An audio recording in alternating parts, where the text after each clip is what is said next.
बीड विधानसभेचे आमदार संदीप क्षीरसागर माझ्यासोबत आहेत. चर्चा करतो त्यांच्याशी. भैया, कसं पाहता, पहिल्यांदा पालकमंत्री आज बीडमध्ये येतात आजीदादांच्या नंतर?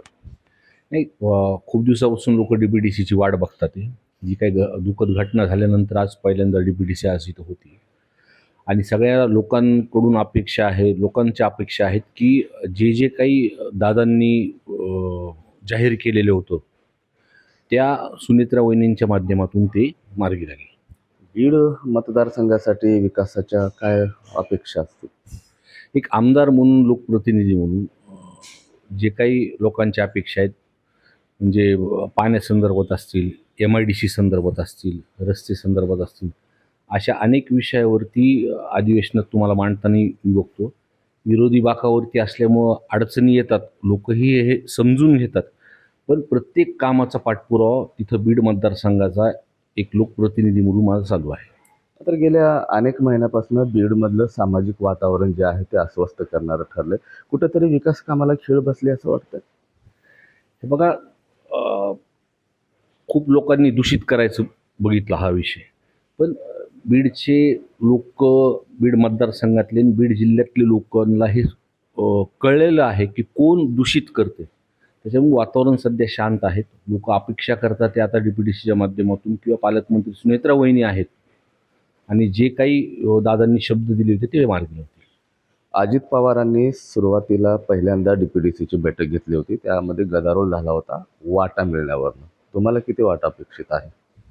नाही, कसं आहे बघा, DPDC म्हणजे लोकसंख्येप्रमाणे निधी त्यांना द्यावाच लागतो. नगरपालिका, जिल्हा परिषद कामं हे सुचतात. जिल्हा परिषदकडून तर प्रशासकच तिथं आहे. नगरपालिकेची बॉडी आत्ता तिथं आली आहे. ह्याच्या आधी प्रशासकांनीच ती बॉडी, एक लोकप्रतिनिधी म्हणून आम्ही जे जे कामं ठरतील मतदारसंघातले त्या माध्यमातून आम्ही तिथं देतो आणि DPDCमध्ये लोकनिहाय पैसे त्यांना द्यावंच लागतं. 2 वेळा 2 टर्म होत आहेत तुमचे आमदारकीचे. मात्र थोडक्यामुळे तुमची नगर परिषदेतली सत्ता हातातून गेलेली आहे. मात्र 6 महिनेही होत नाहीत, गदारोळ पाहायला मिळतोय. खोटा ठराव असेल, बोगस ठराव असेल. काय, बीड मतदारसंघ अर्धा शहर आणि अर्धा ग्रामीण आहे. त्याच्यामुळं बीड नगरपालिका हा महत्त्वाचा विषय. दादांनी जेव्हा पालकमंत्री म्हणून जेव्हा काम चालू केलं होतं तेव्हा बीड नगरपालिकेवरती त्यांचं फार खूप मोठं फोकस होतं.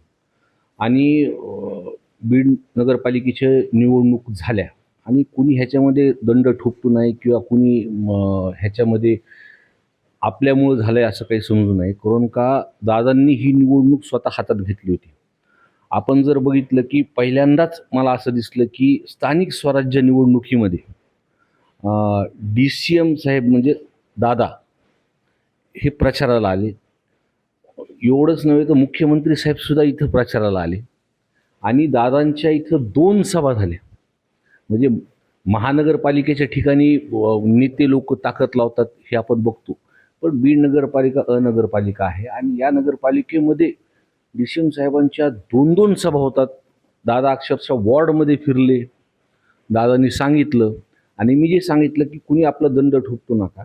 फक्त दादांना बघूनच हा लोकांनी तिथं कौल दिला होता. कोणका दादांचं मला चांगलं आठवतं की दादांच्या दुसऱ्या शेवटच्या सभेमध्ये दादांनी असं सांगितलं होतं की मी बीडची बारामती करणार. आणि दादा जर आज असले असते तर पूर्ण लाईनीने हा विषय चालला असता. नगरपालिका असेल, तुम्हाला जे गदारोळ दिसतोय आज ते बरं पण वाटत नाही. कोणका लोकांनी फार अपेक्षेतून हा कौल दिला होता आणि त्या माध्यमातून लोकांची अपेक्षा आहे की तिथं काम झाले पाहिजे. आता नगरपालिकेच्या निवडणुकीच्या आधी आज परिस्थिती बघितली तर 20-22 दिवसाला पाणी येते. आणि मी आमदार म्हणून पहिल्या टर्मपासून मागणी करतोय की जी थकबाकी MSEBची आहे ती वर्ग करा. आता दादांनी शब्द दिला होता, दादांनी ज्या माणसासमोर बोलले होते त्यांना सचिवाला सांगितलं होतं की आपल्याला हे पैसे वर्ग करायचे. त्याला उशीर होत असताना सुद्धा तिथं आम्ही ती जी योजना आहे 24 MLTची सुरुवातीची, तर ती सलीमभाई आमदार असताना ती बॅकवॉटरची योजना तिथे झाली होती. पैसे यायला उशीर होत होता म्हणून आम्ही बसून, त्यांचा अनुभव त्या बॅकवॉटरचा होता म्हणून आम्ही काही लिकेज काढले. आपण बघितलं असं 2 महिने आम्ही उन्हाळ्यामध्ये तिथे त्या बॅकवॉटरच्या योजनेवरती आम्ही बसून होतो. आपण सुद्धा तिथे आले होते. पण 2 महिन्यानंतर आम्ही जे रिझल्ट आणले होते तिथे की 20 दिवसाचं पाणी 10 दिवसाला आलं होतं आणि लोकांनी बघितलं होतं. बिना मोटर लावता प्रेशरनी पाणी गल्ली बोळात येत. तुमचा इशारा नेमका कोणाकडे आहे? म्हणजे एकीकडे अजित पवार बारामतीचा बीड करणार होते, मग बीडची गेवराई करण्यासाठी असं काही तुम्हाला म्हणायचं आहे? हे मला कुठलची काय करायचं हे मला माहीत नाही. पण मला एवढं माहिती आहे की दादा गेल्यामुळं खूप मोठं नुकसान तिथं झालेलं आहे आणि आज ते 10 दिवसाचं पाणी 20 दिवसाला येते आणि ज्या पद्धतीने कारभार तिथं चालू आहे, मला असं वाटतं की लोकांची अपेक्षा आहे तिथं काम तिथं त्यांनी केलं पाहिजे. असंही चर्चा चालू आहे, 2 क्षीरसागर एका बाकावर येतील, बदलाचे वारे वाहतात. लोक चर्चा करतात, पेपरमध्ये सुद्धा मी हे बातम्या वाचल्या आहेत. पण मला वाटतं लोकांनी जो कौल दिला आहे त्यांना काम करायची संधी दिली पाहिजे. दादा असताना तर बिनशर्त पाठिंबा आम्ही त्यांना दिला होता. कारण का दादांच्या माध्यमातून तिथं कामं होतील असं आम्ही बघितलं होतं आणि आम्ही सुद्धा बघतो आता ती कशा पद्धतीने कामं करतील. आज सुनेत्रा पवार येत आहेत, नगर परिषदेसाठी खास त्यांनी वेळ मागून घेतलाय. काय अपेक्षित चर्चा असतील? नाही, वहिनी साहेबांना मी अधिवेशनाच्या काळात किंवा त्याच्या आधीसुद्धा खूपदा त्यांना वारंवार भेटलेलं आहे.